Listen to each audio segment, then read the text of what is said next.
અકોટા વિસ્તારના વિશ્વામિત્રી નદીના કાંઠે આવેલ અંબિકા અને મહાકાલી નગરના કેટલાક મકાનોના ભાગ ધરાશાયી થતા રહીશો ભયના ઓથા તળે આવી ગયા છે।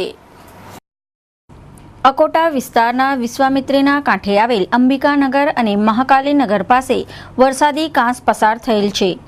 હાલ આ કાંસ વરસાદી પાણીથી ભરપૂર છે અને વિશ્વામિત્રી નદીની સપાટી વધવા માંડી છે। તેવા સમયે નદી કાંઠાના 8 થી 10 જેટલા કાચા પાકા મકાન પાછળનો ભાગ વરસાદી માહોલમાં ધરાશાયી થયો છે।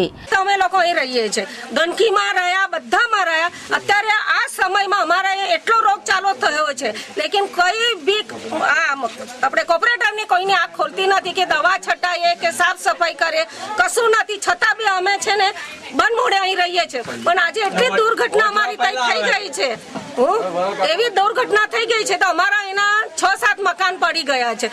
હવે સમજો કે અમે સાવધ રહ્યા, તમે લોકોને બહાર કાઢી લીધા અને ઘરો પડવા દીધા।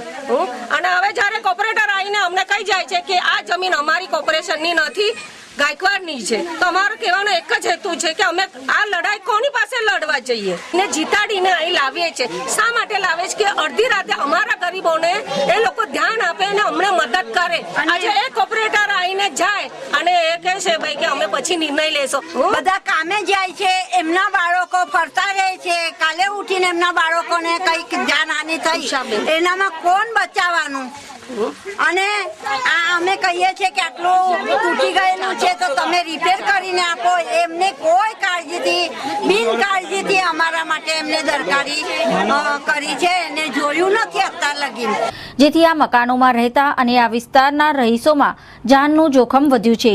આ વિસ્તારના રહીશોએ યોગ્ય કાર્યવાહી કરવા માટે સેવા સદન ખાતે રજૂઆત કરવામાં આવી હતી। પ્રજા એટલી બધી બિચારી ગભરાઈ ગઈ છે કે અમારે ગાયકવાડ પાસે જવાનું કે કોર્પોરેશન પાસે જવાનું।